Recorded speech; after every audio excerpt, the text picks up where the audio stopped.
नमस्कार, सत श्री अकाल, आदाब। मैं ध्रुव कुमार आप सभी के सामने एक नाटक पेश करने जा रहा हूं जिसका शीर्षक है जन्नत। तो शुरू करते हैं। आप देखिए पहला दृश्य जहां पे यशोदा अपने स्वर्गीय पति को याद कर रही है।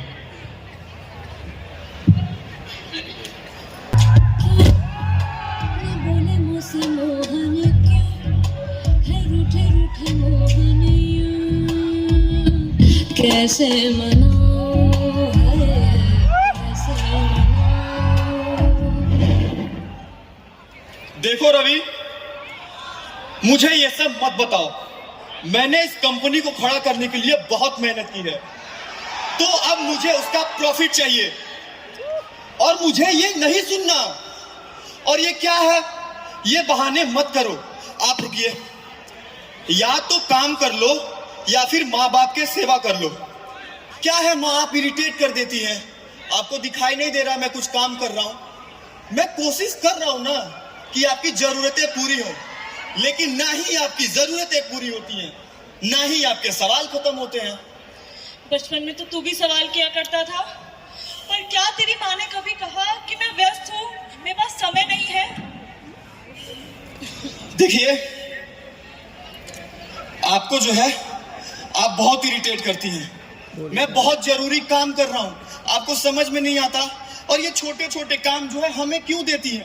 घर में इतने लोग हैं, उनसे कहा करिए। और आपको तो पता है आपका बेटा कितना बड़ा आदमी बन गया है, तो कुछ बड़े काम बोला करिए। जानती हूँ तू बड़ा आदमी बन गया है, पर क्या तेरी माँ के सवाल इतने छोटे हैं कि तू उनका जवाब नहीं दे सकता?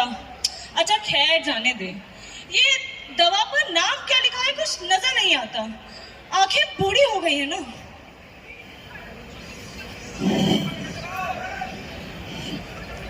हाँ मोनिका, क्या रवि ऑफिस नहीं आ सकता? देखो, उससे बोल दो ऑफिस आने की जरूरत नहीं है, ठीक है? प्रशांत सुन तो। आप एकदम परेशान कर देती है मुझे, समझ में नहीं आता मैं क्या करूं। एक काम करते हैं, मैं आपको ओल्ड एज होम छोड़ आता हूं। आप भी खुश, मैं भी खुश। कम से कम अपने काम पे फोकस तो कर पाऊंगा। और ये काम शाम को आप रेडी रहिएगा। हाँ,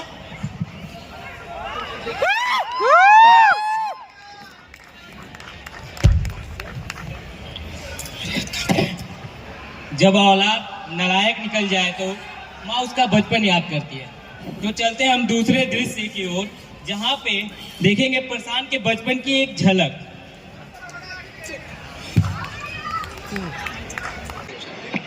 माँ, प्रशांत बेटा तुम आ गए स्कूल से? माँ, आपको पता है स्कूल में क्या हुआ? बेटा पहले बैग तो उतारो अपना। माँ, अंशु है ना मेरा दोस्त, उसने मुझे धकेल दिया। बेटा तुम्हें चोट तो नहीं लगी? जी माँ, थोड़ी लग गई। ओ बेटा कोई नहीं, मैं आपको दवाई लगा देती हूँ। माँ ठीक है, आप बाद में दवाई लगा दीजिएगा, पहले आप बोलिए आपने दवाई खाई? नहीं बेटा अभी नहीं। माँ, क्लास टीचर कहती है कि दवाई और खाना समय पे खाना चाहिए। बेटा क्लास टीचर बिल्कुल सही कहती है, दवाई हमेशा समय पे खानी चाहिए। अब मैं भी खाऊंगी समय पे। माँ एक बात बताइए, आप भी लंच शेयर करते थे जैसे मैं अंशु के साथ करती थी? हाँ बिल्कुल, मेरे भी दोस्त थे अंशु जैसे, मैं भी लंच शेयर किया करती थी। अच्छा, तो आप भी उसके साथ खेलते थे? हाँ ठीक है माँ, ले अभी ना मेरा फ्री टाइम है, तो मेरे साथ आप खेलो, मुझे खेलना है। अरे क्यों नहीं बेटा, मैं खेलूंगी आपके साथ। ठीक है माँ।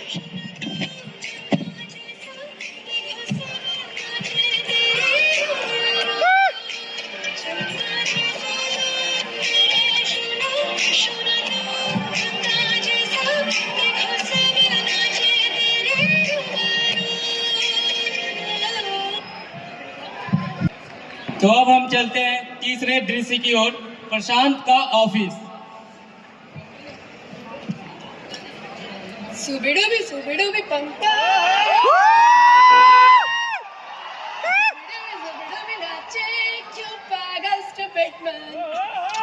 लगता है बॉस अभी आए नहीं है, ज्ञानी भी दिखाई नहीं दे रहा है।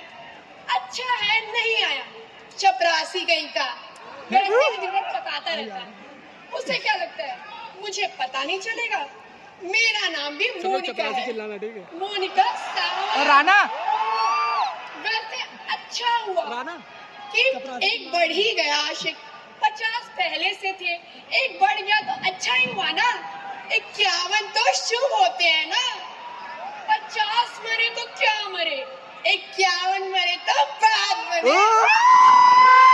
वैसे यार मैं रवि को कैसे बताऊं what I feel about him? Morning Monica. अरे रवि तुम आ गए, बैठो।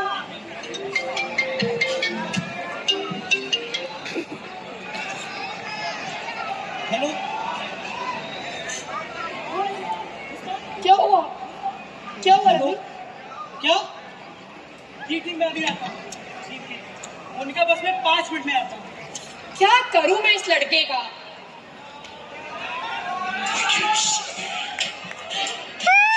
सर।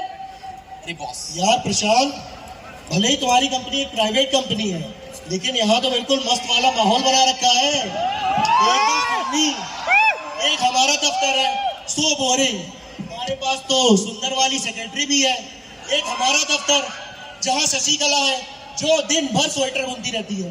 जो भी कहो प्रशांत, मस्त माहौल बना रखा है। ये सब मोनिका मैडम की बदौलत हो पा रहा है। तुम्हें तो पता ही है इस कंपनी को बड़ा करने के लिए मैंने कितनी मेहनत की है, फिर जाके बनी है ये कंपनी हिंदुस्तान की नंबर 1 कंपनी। और बनेगी भी क्यों नहीं, जिसके लिए बॉस ने अपने बीवी बच्चे छोड़ दिए और अपनी माँ को वृद्धाश्रम छोड़ा है। क्या सुन रहा हूँ प्रशांत, तुम आंटी को वृद्धाश्रम छोड़ा है? तो क्या करता मैं? माँ और कंपनी के बीच में पिस गया था। भाई पिस गया था का क्या मतलब है? तुम्हें तो पता है डाइवोर्स होने के बाद बीवी बच्चे साथ नहीं रहते, और शाम को जब मैं थक के घर आता था तो माँ के एक्स्ट्रा केयरिंग नेचर मुझे इरिटेट कर देते थे। पर प्रशांत, इसके दूसरे उपाय भी तो हो सकते थे। वो क्या? यार हम एक सरकारी मुलाजिम हैं, अपने ओहदे के हिसाब से जितने ऑफिस में चेंजेस कर सकते थे मैंने किए हैं। कैसे चेंजेस साहब? चेंजेस जैसे कि अपने कर्मचारियों को इतना फ्लेक्सिबल बना रखना ताकि वो अपना ऑफिस का काम तो करे ही करे, साथ में अपने माँ बाप की सेवा भी कर सके। और प्रशांत, ये तो तुम्हारी कंपनी है, तुम चाहे तो क्या नहीं कर सकते। देखो ये बस कहने की बातें हैं, टोटली नॉन प्रैक्टिकल। मोनिका। जी सर। रवि कहाँ है? सर एक्चुअली वो ना रोहिणी वाले क्लाइंट से मिलने गया है। आपके तो सिर्फ कॉल लगा दूं। रहने दो, मुझे सब पता है मेरे पीठ पीछे क्या चल रहा है। एक काम करो, वो आए तो मेरे पास भेजना। अभिषेक चलो मेरे साथ। अरे सर जी, इन दोनों का चल रहा है तगड़ा वाला। मोनिका जी, बस ऐसे ही टाइम टू टाइम आप मुझे आवाज लगा दिया करिए ना, मेरा ब्लड सर्कुलेशन नॉर्मल रहता है। वैसे आपने बॉस से झूठ क्यों कहा कि रवि ऑफिस के काम से गया है?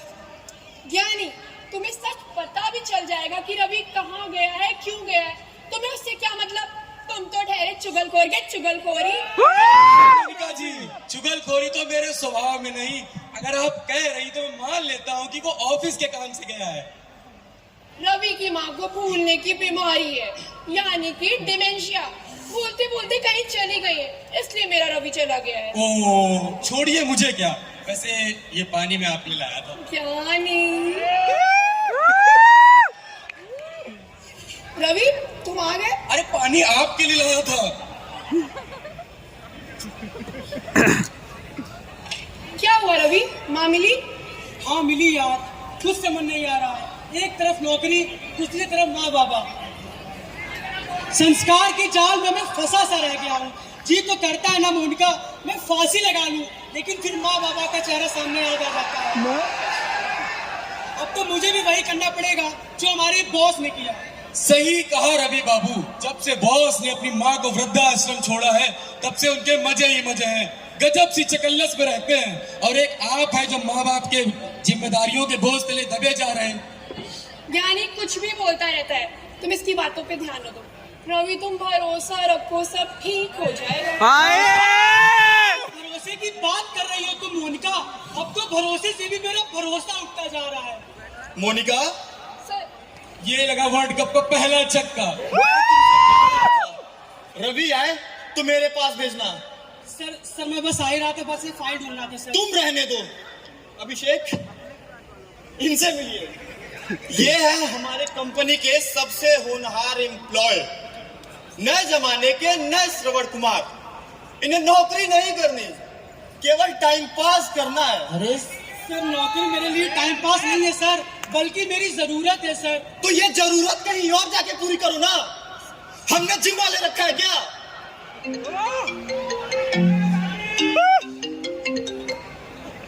सर वो ना ओल्ड एज होम से कॉल आया है, आपकी माँ बहुत परेशान है, उनकी तबीयत खराब है, आपसे मिलना चाहती है।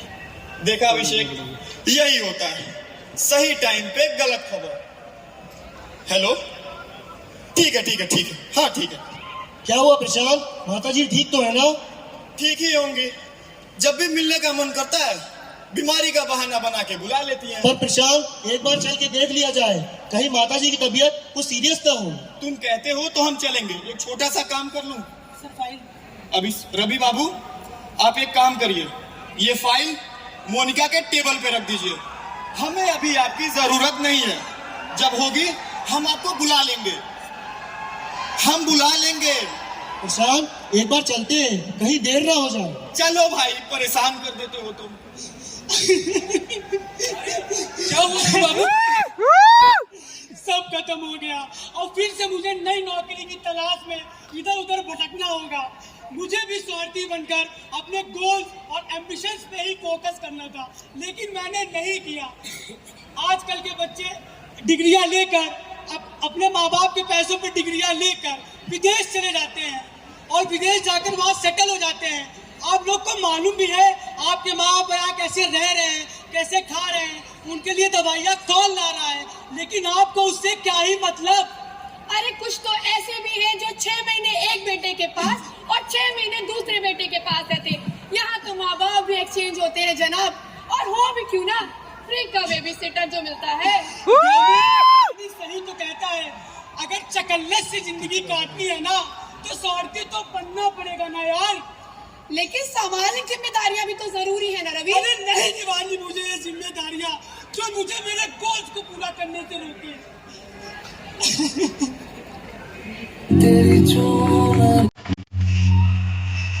सॉरी माँ, मुझे माफ कर दे।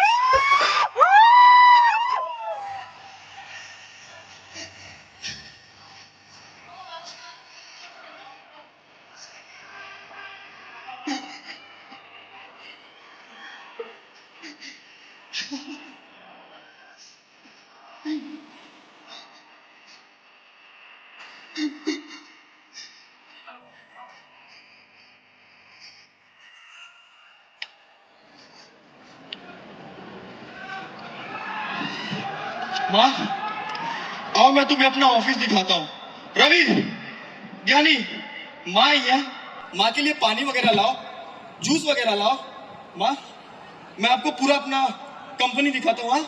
आप चलो। ये सब चल क्या रहा है? सर का इतनी जल्दी हृदय परिवर्तन और बॉस का माता के प्रति बदला हुआ व्यवहार समझ ही नहीं आ रहा, ये कहीं बॉस का डुप्लीकेट तो नहीं है। ये ना तुम लोग का कोई सपना है और ना बॉस का डुप्लीकेट, ये है तो हमारे बॉस का हृदय परिवर्तन। बॉस का हृदय परिवर्तन? जी, हृदय परिवर्तन। इसके लिए हम लोग को फ्लैशबैक में जाना होगा।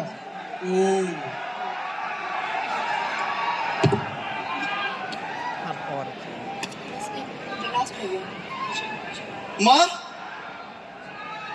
माँ आप कहाँ हो माँ? अरे छोटे देखो ना, मालिक, मेरा सर फटा जा रहा है। काका, छोटे मालिक, काका मेरा सर फटा जा रहा है। माँ कहाँ है? मालकिन का तो आप वृद्धा आश्रम छोड़ आ रहा हो मालिक। हाँ, आप तो ठीक कह रहे हैं। मालिक एक बात कही आपसे। हाँ कहिए। मालकिन का आपने उनके घर सुन सुन लागत है मालिक। आप ठीक कह रहे हैं काका, घर सूना लग तो रहा है। आप एक काम करेंगे? जी मालिक, जी आप मालिक। कुछ अच्छा बना के रखेंगे, मैं आज ही माँ को लेके आऊंगा, ठीक है? जी मालिक। मैं आज ही माँ को लेके आऊंगा। जी मालिक।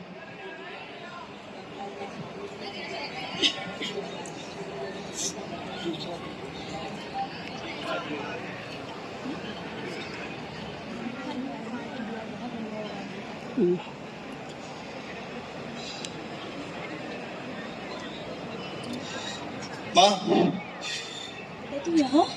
हाँ माँ, मैं आपको घर ले जाने आया हूँ। नहीं बेटा, मैं घर जाके क्या करूँगी? तेरे पास तो वक्त ही नहीं है।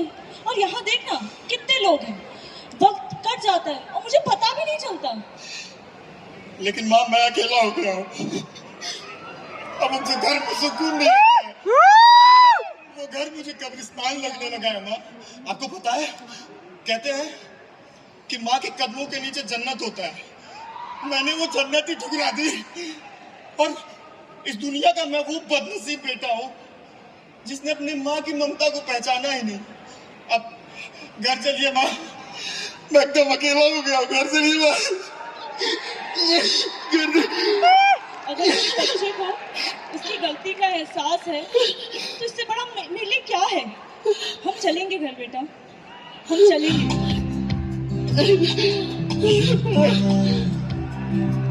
दिखलाता नहीं, तेरी परवाह करता हूँ माँ,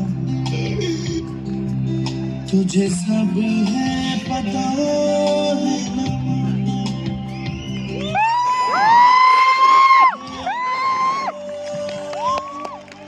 माता पिता हमारे लिए वरदान है, उन्हें मरने से पहले न मारे। अगर वो कमजोर हो गए तो हमारे समाज की, संस्कृति की रीढ़ कमजोर हो जाएगी। और आपको पता ही है बिना रीढ़ का समाज कैसा होता है। अगर उनका एक भी आंसू गिर गया तो उसका कर्ज हम ताउम्र नहीं चुका पाएंगे। सो कुछ भी करें, अपने माँ बाप की इज्जत करें, क्योंकि उनके ही कदमों में जन्नत है। धन्यवाद।